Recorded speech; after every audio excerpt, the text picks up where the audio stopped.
Om Shri Sainadaya Namaha. Chapter 6. Contents of Chapter 6. The Ram Navami Festival.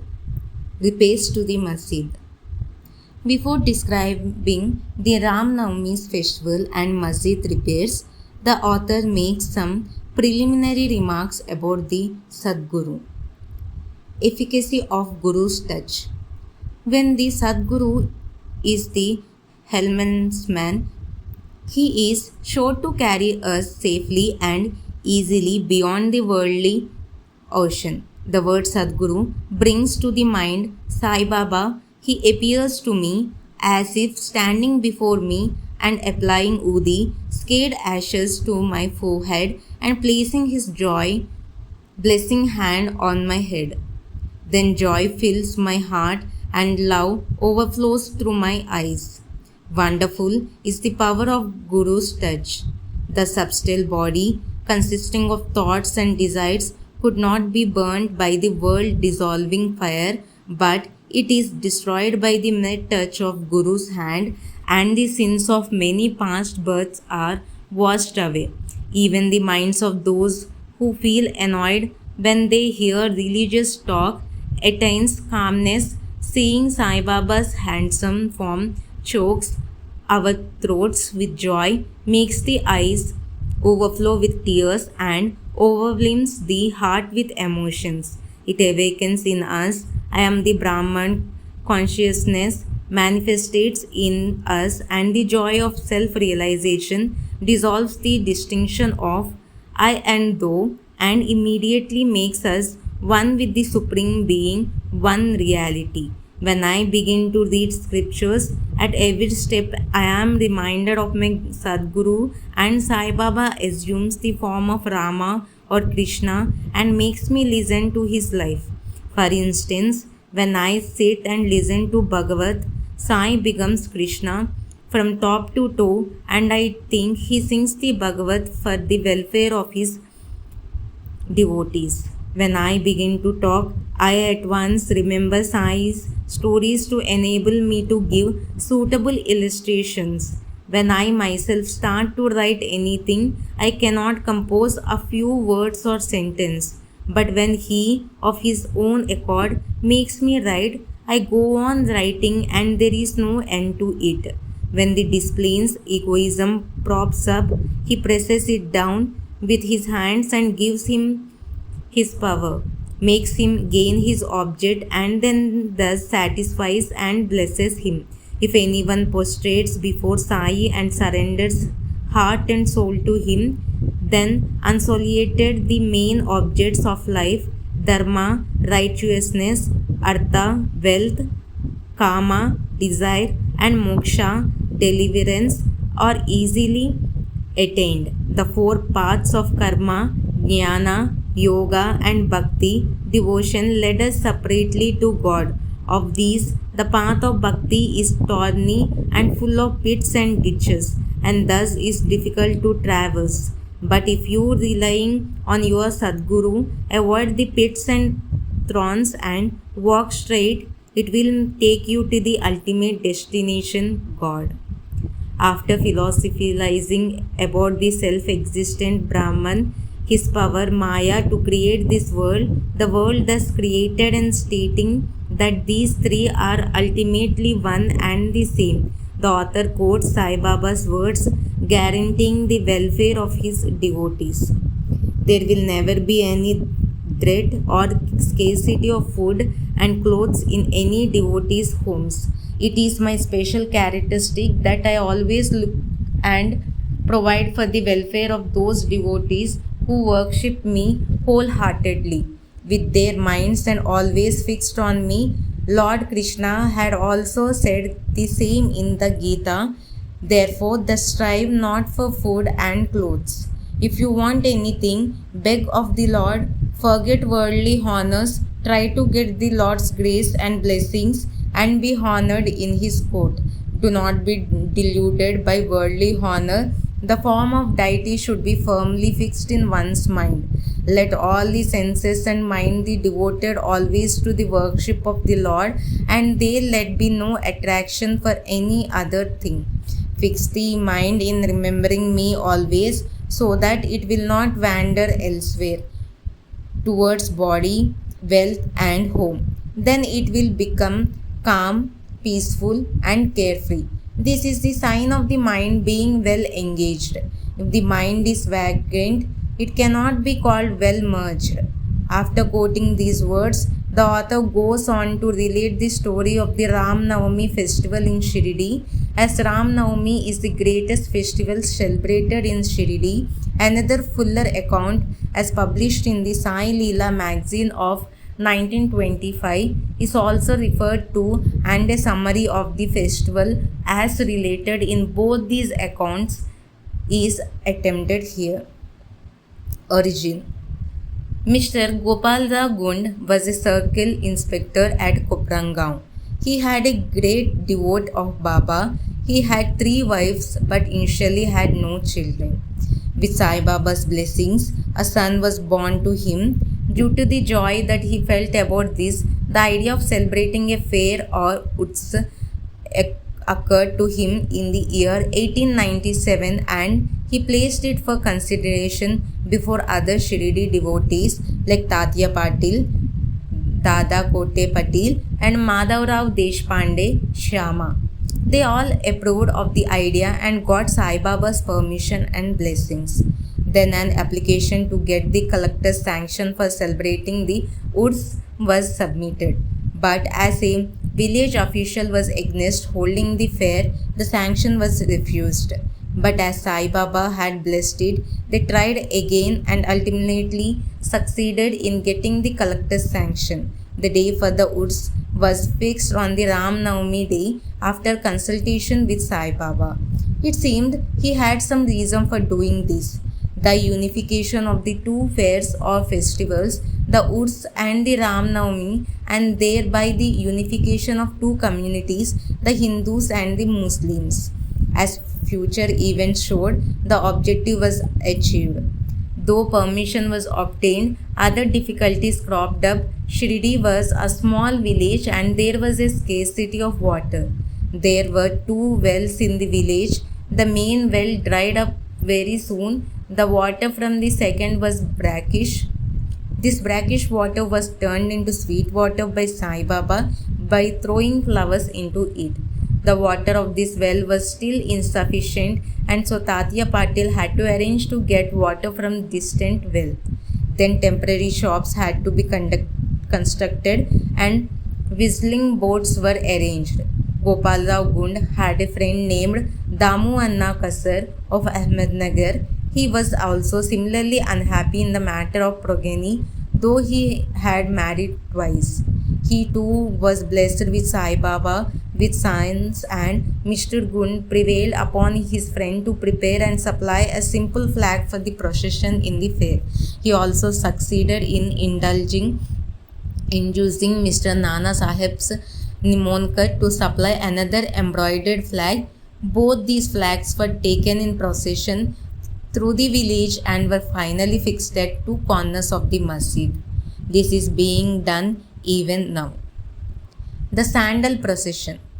There was another procession which was started during this fair. The idea for Sandal Procession originated with Mr. Amir Shakar Dalal, a Muslim devotee from Korhal. This procession is held in honor of great Muslim saints. Sandal paste and scrapings are put on a flat dish, and these are carried with incense burning in the dish through the village with music playing in the background, and after returning to the masjid, the contents of the dishes are applied on the nimbar, niche and walls of the masjid by hand. This work was managed by Mr. Amir Shakar for the first 3 years and afterwards by his wife. Thus, on the same day, the two processions, the flags by the Hindus and that of the sandal by the Muslims, went on side by side and are still going on without any niche. Arrangement. This day was very dear and scared to Baba's devotees. Most of them turned up on the occasion and took a leading part in the management of the fair. Tatya Kote Patil took care of all outward affairs, while the internal arrangements was left entirely to Radha Krishna Mai, a female devotee of Baba. Her residence was full of guests on the occasion, and she had to take care of their needs and also arrange for all the paraphernalia of the affair. Another task which she willingly did was clean and whitewash the entire masjid, its walls and floors, which had been blackened by soot due to the burning duni scared fire that Baba maintained were cleared and whitewashed. She did this during the night when Sai Baba went to sleep very alternate day in Chavdi. She had to take all the things out, including the duni itself, and after thorough cleaning and whitewashing, replace them as they were before. Feeding the poor, which was so dear to Sai Baba, was also a great item in this fair. For this purpose, cooking on a grand scale and the preparation of various sweet dishes was done in Radha Krishna Mai's house. Various wealthy devotees played a leading part in this procession. Transformation of the Urs into the Ram Navami festival. The fair was operating in this way and was gradually increasing in importance until 1912, when a change took place. That year, a devotee, Mr. Krishna Rao Jageshwar Bisma, the author of the pamphlet Sai Sapnopasana, came for the fair with Dada Sahib Kapra of Amaraupot and was staying in Dikshitwada. While he was lying on the veranda and while Kaka Mahajani was going down with puja materials to masjid, a new thought arose in his mind and he accosted the latter thus. There is some providential arrangement in the fact that the fair is celebrated in Shirdi on the Ram Navami day. This day is very dear to all Hindus too. Then why not begin the Ram Navami festival, the celebration of Sri Rama on this day? Kaka Mahajani liked the idea and was arranged to get the Baba's permission in this matter. The main difficulty was finding a Haridas who would perform the Kirtan, singing songs in praise of the Lord on the occasion. But Bisma solved this difficulty by saying that his Rama Akhyayan composition on Rama's birth was ready and that he would do the Kirtana himself while Kaka Mahajani would play the harmonium. It was also arranged to get the Suntavada ginger powder mixed with sugar as prasad prepared by Radha Krishna Mai. So they immediately went to masjid to get Baba's permission. Baba, who was omniscient, asked Mahajani what was going on in the Vada. Mahajani could not catch the purport of the question and remained silent. Then Baba asked Bhishma what he had done to say. He explained the idea of celebrating the Ram Navami festival and asked for Baba's permission, and Baba gladly gave it. Everyone rejoiced and made preparations for the Jayanti festival. The next day, the masjid was decorated with buntings. A cradle was supplied by Radha Krishna Mai and placed in front of Baba's seat, and proceedings began. Bhishma stood up for the kirtan while Mahajani played the harmonium. Sai Baba sent a man to call Mahajani. He was hesitant to go and doubted whether Baba would allow the festival to go on. But when he went to Baba, the latter asked him as to what was going on and why the cradle was placed there. He answered that Ram Navami festival had commenced and the cradle had been placed there for the purpose. Then Baba took a garland and placed it around Mahajani's neck and sent another garland for Bhishma. Then the kirtan commenced. When it came to a close, shouts of victory to Rama were heard and gulal, red powder, was thrown all around. Everybody was overjoyed when suddenly roaring was heard. The red powder thrown promiscuously all around went up and somehow entered Baba's eye. Baba got wild and began to yell loudly. Most people got frightened by this scene and took to their heels. Some intimate devotees who knew Baba well took these scoldings as a blessings in disguise. They thought that when Rama was born, it was proper for Baba to get wild and enraged to kill Ravana and his demons, egoism and wicked thoughts. Besides, they knew what whenever a new thing was undertaken at Shirdi, it was formal for Baba to get wild and angry, and so they kept quiet. Radha Krishnamai was rather afraid and thought that Baba might break her cradle, and she asked Mahajani to bring the cradle back. When he went to loosen and unfasten the cradle, Baba asked him not to remove it. Then after some time, Baba became calm, and that day's program, including the Mahapuja and Aarti, were completed. Later on, Mahajani asked Baba for permission to remove the cradle, and Baba refused, saying that festival was not yet finished. The next day, another Kirtan and Gopal Kala ceremony were performed, and it was that Baba allowed the cradle to be removed. In the Gopal Kala ceremony, an earthen pot containing parched rice mixed with curd is hung, only to be broken after the Kirtan. The contents of the pot are distributed to everyone. This was done by Lord Krishna among his cowherd friends. During the Ram Navami festival, the processions of the two flags during the day and that of the sandal by night went off with the usual pomp and show. From this time onwards, Baba's Urs was transformed into the Ram Navami festival. From the very next year, 1930, the items on the program of the Ram Navami festival began to increase. Radha Krishnamai started a Nama Saptah, singing the glory of God's name continuously day and night for 7 days. From the first of the Chaitra, for this, several devotees took part in turns, and she also joined it, sometimes early in the morning. As the Ram Navami festival is celebrated in many places all over the country, the difficulty of finding a Haridas was felt again. But 5 or 6 days before the festival, Mahajani accidentally went Balabhua Mali, who was known as modern Tukaram, and got him to perform the Kirtan that year.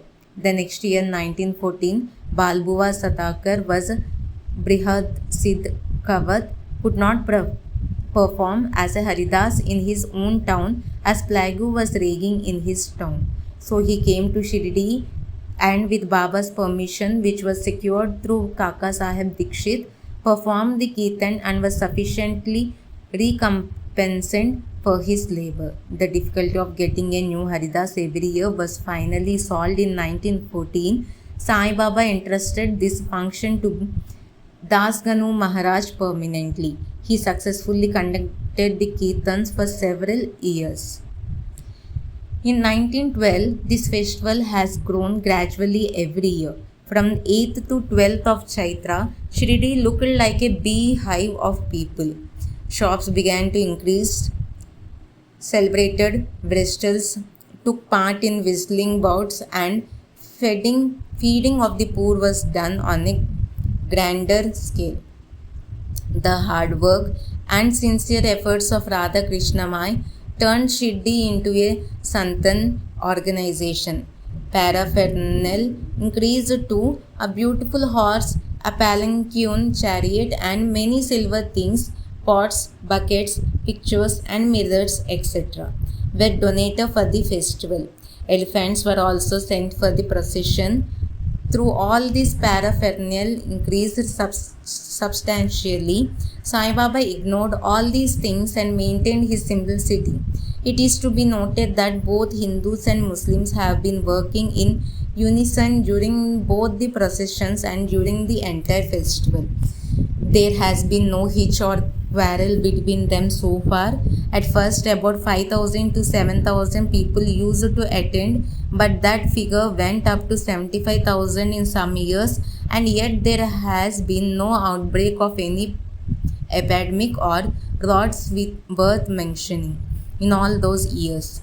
This is a testament to Baba's power to unite people of all religions. Repairs to Masjid. Another important idea occurred to Gopal Rao Gund. Just as he had started the Urs or fair, he was inspired to put the masjid in order. In order to carry out the repairs, he collected stones and had them dressed. But this work was not assigned to him. He was reserved for Nana Sahib Chandokar and payment was assigned to Kaka Sahib Dikshit.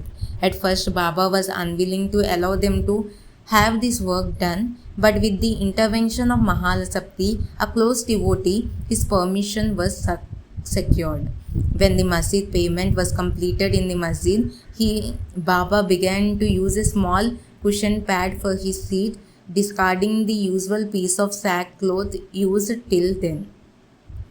In 1911, Sabha Mandap courtyard was also repaired with great labor and effort. The open space in front of the masjid was very small and inconvenient. Kaka Sahib Dikshit wanted to extend it and put roofing on it.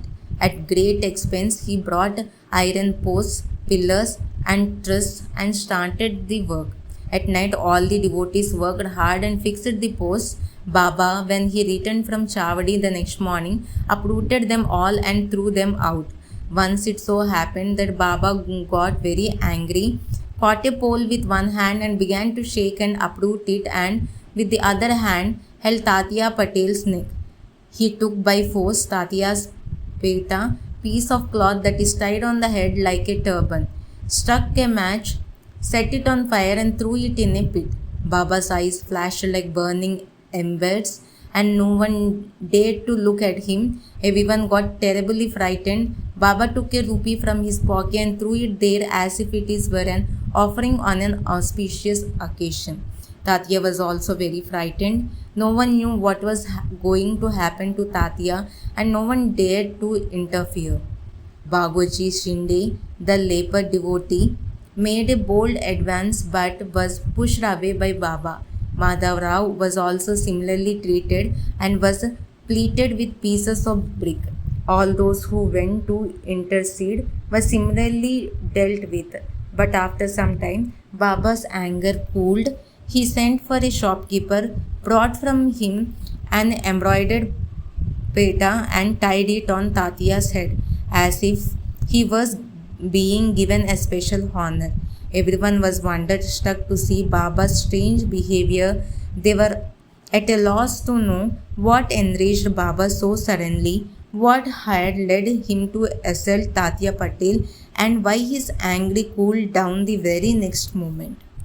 Baba was sometimes very calm and quiet and said sweet things with love, but soon afterwards, without any pretext, got enraged.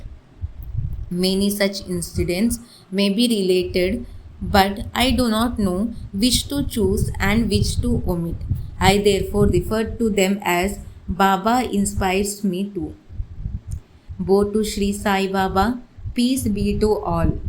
Om Shri Sai Nadaya Namaha.